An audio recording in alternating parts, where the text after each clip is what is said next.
sa pagtatapos ng khutbah na ito ay nais kong alalahanin ninyo palagi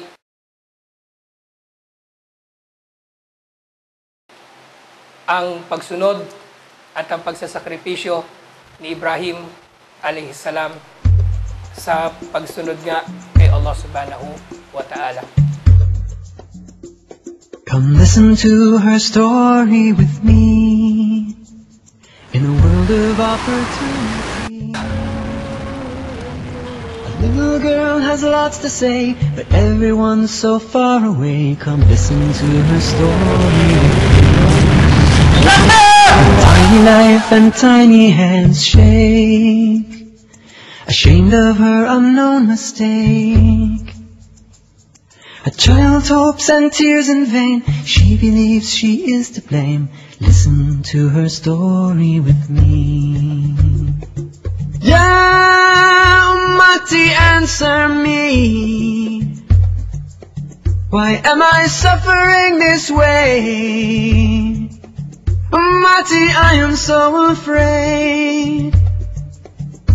Don't I have the right to learn and play? Silent call to you and me, to caught up with our lives to hear us sing. Bismillah, alhamdulillah, salatu salamu ala rasulillah wa ala alihi wa sahbihi wa man wala. Assalamualaikum warahmatullahi wabarakatuh. Narito tayo ngayon sa North Edsa sa Quezon City na kilalang bilihan ng kambing. Taon-taon ay dumarami ang mga Muslim na dumadayo rito upang bumili ng kanilang katayang hayop bilang handa sa pagdiriwang ng Idul Adha. Sa pagkakataong ito, inshallah, ay tatalakayin natin ang Idul Adha at ano kahalagahan ito sa mga Muslim. Gayon din ay pati pa pang mga usapin ukol dito. Allahu Akbar, Allahu Akbar. Si Allah ay dakila, si Allah ay dakila, si Allah ay dakila. Walang Diyos na dapat sambahin liban kay Allah. Si Allah ay dakila, si Allah ay dakila, at kay Allah ang papuri. Ito ang sinasambit ng mga Muslim sa araw ng Eid. Ang Idul Adha ay isa ito sa dalawang pagdiriwang na ginugunita ng sambayan ng Muslim, taunang ginugunita ng sambayan ng Muslim sa buong mundo. Matatandaan natin sa pagtatapos ng buwan ng Ramadan, nagdiriwang at nagsasaya ang mga Muslim sa buong mundo, na kung tawagin nila ito ay Idul Fitr. Samantalang Idul Adha ay pangalawa o ikalawa mula sa mahalagang pagdiriwang na nagaganap sa mundo ng mga Muslim sa buong mundo. Ito po ay nagaganap sa ika-10, ika-11 at ika-12 araw ng buwan ng Dhul Hijjah mula sa talaan o kalendaryo ng Hijrah. Kaya lang, ang Idul Adha, nangangahulugan ito ng kapistahan ng pagsasakripisyo. Pagsasakripisyo na kung saan, kung titingnan natin, pagsasakripisyo na sinimulan ng dakilang propeta at sugo ni Allah na si Propeta Adha.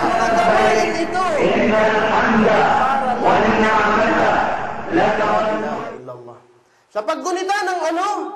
Ang mga kaganapan sa pangyayari kay Ibrahim alayhi salam. Marahil marami ang curious kung paano ipinagdiriwang ng mga Muslim ang araw ng kapistahan na ito, ang Idul Adha. Kaya't paano ba isinasabuhay ng mga Muslim ang pagdiriwang na ito? Halina at pakinggan natin ang sasabihin ng mga Muslim. Ang pagdiriwang ng Eid at ang tradisyon nito kahit sa panahon pa man ni Propeta Muhammad sallallahu alaihi wasallam ay sinisimula nila ito sa pagsalubong sa pamamagitan ng takbir o di kaya yung pagdakila kay Allah subhanahu wa ta'ala sa pagsasabi ng Allahu Akbar, Allahu Akbar, Allahu Akbar, Allahu Akbar. So inaasahan natin sa community, just try to imagine na ang isang community kagaya ng Pakistan, kagaya ng Bangladesh, ng Saudi Arabia, kapag dumadating ang Idul Adha, pagdiriwang na ito, unang binubuksan nila ito sa pamamagitan ng pagdakila kay Allah. Ang kasunod niyan ay yung pagtitipon-tipon ng mga Muslim sa mga ganito kalalaking lugar. Of course, dito sa atin sa Metro Manila, kagaya ng may mga locations tayo gaya ng Luneta, No? Sa Mindanao, ganun din, may mga specific location na kung saan nagtitipon-tipon dito ang mga Muslim. Binubuksan nila ito ng pagdakila kay Allah at ipinapakita nila ang pagkakaisa, no? Sa pamamagitan ng pagtitipon-tipon sa lugar na tinatawag nilang musalla.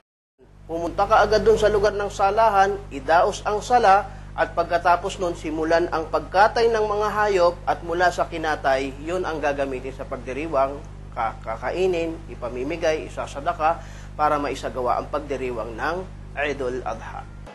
Kaya naman, kapag ka nakatay na yung hayop na kinakatay, no, sabi ni Allah subhanahu wa ta'ala, fakulu minha wa at'imul qani'a wal mu'tar. Kaya pag nakatay nyo na itong hayop na kinakatay ninyo, fakulu minha. Kumuha kayo dito ng kakainin nyo. Fa at'imul qani'a wal mu'tar.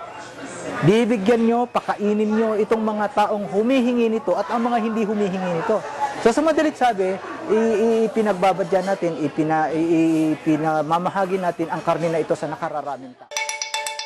Isa rin sa kapansin-pansin sa pagdiriwang ng ng mga Idul Fitr o Idul Adha sa Metro Manila, ay yung pagdami ng kamusliman.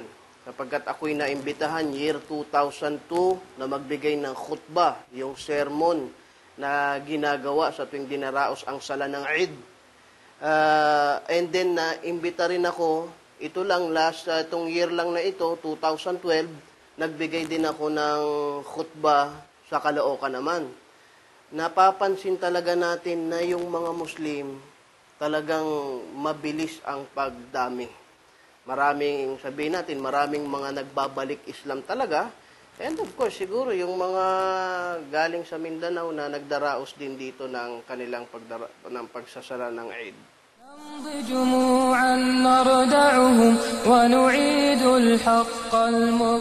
Batid natin na ang Islam ay isang relihiyon na hindi nauunawaan ng napakarami. Subalit maging sa usapin ba na ito ng pagsasaya ng mga Muslim ay meron ding mga konsepto na hindi nauunawaan ng mga tao. Sa Pilipinas kasi, ang buhay mahirap.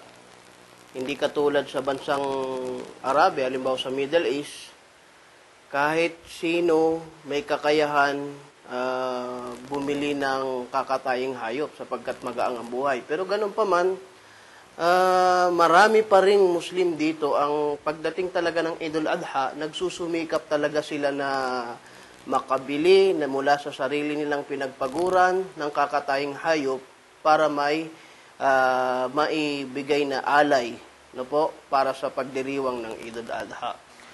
Bagaman ang Idul Adha ay pagdiriwang ng pag-aalay o pag-aalay sa pamamagitan ng pagkatay ng mga hayop, ito ay hindi nahahalin tulad o hindi katulad ng pagdiriwang na ginagawa ng mga hindi Muslim, gaya ng mga pagano at ng mga katulad nila.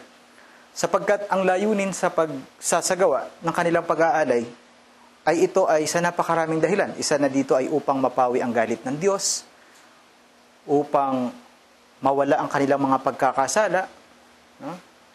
Upang bayad ng mga kasalanan ng kanilang ginawa.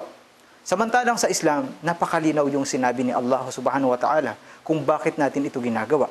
Ang sabi niya sa loob ng Quran, لَن يَنَالَ اللَّهَ لُحُومُهَا وَلَا دِمَاؤُهَا وَلَكِنْ يَنَالُهُ التَّقْوَى مِنكُمْ.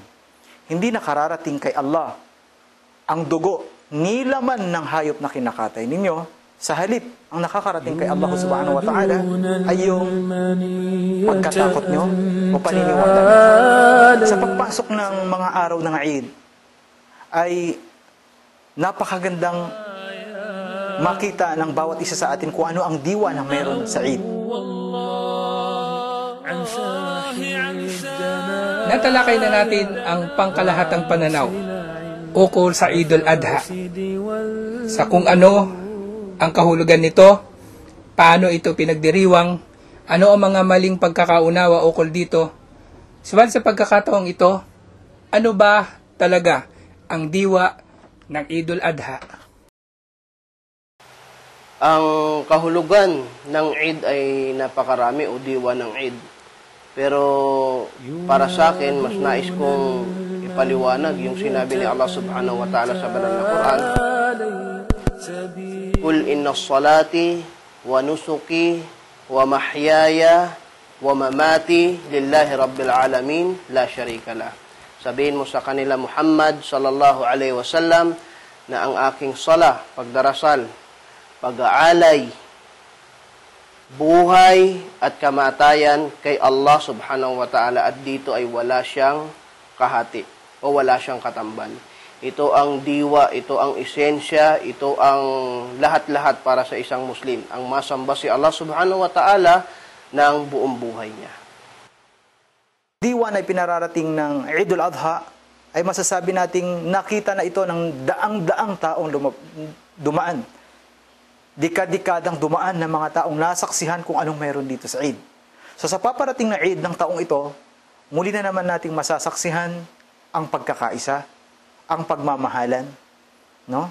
Ang pagbibigayan, ang pag-unlad, at higit sa lahat ay ang sariwain ng bawat mananampalatayang Muslim ang kanyang pananampalataya sa pamamagitan ng pagsambit ng takbir.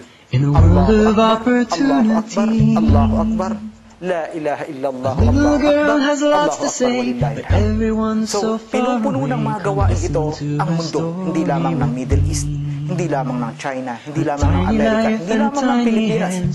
Sa halip, buong mundo, ginugunita ito at napapansin at nakikita natin. Unified, sasabi natin nagkakaisa ang mga Muslim sa pamamaraan o sa kapamaraanan kung paano to her story with me. Ya Ummati, answer me. Why am I suffering this way?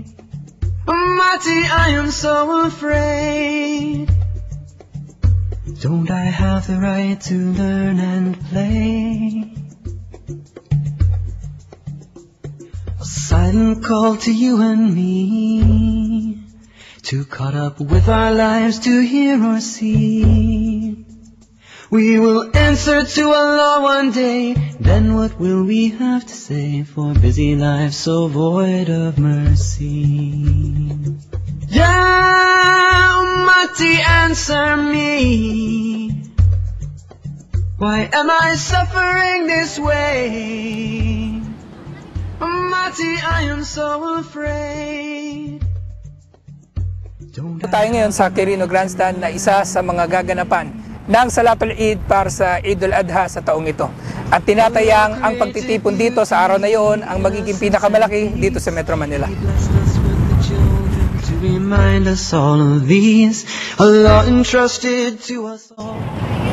Natutunan natin na ang mga Muslim ay nagdiriwang ng kanilang Eidul Adha ng taunan katulad lamang din kung paano nila pinagdiriwang ang kanilang Eidul Fitr.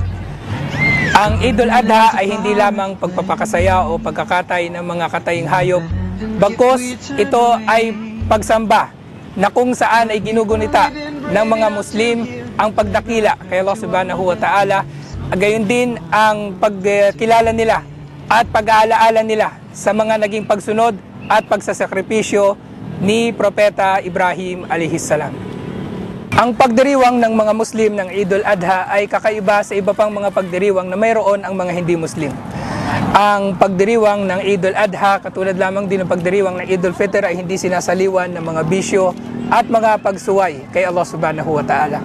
Bagkus ang pagdiriwang ng Eidul Adha ay isang uri ng pagsamba na sa mga oras nito ay minumuni-muni, dinadakila at inaalala si Allah subhanahu wa ta'ala at iniuutos sa Muslim na dalisayin ng kanyang puso upang higit na maging katanggap-tanggap ang kanyang mga gawaing pagsamba.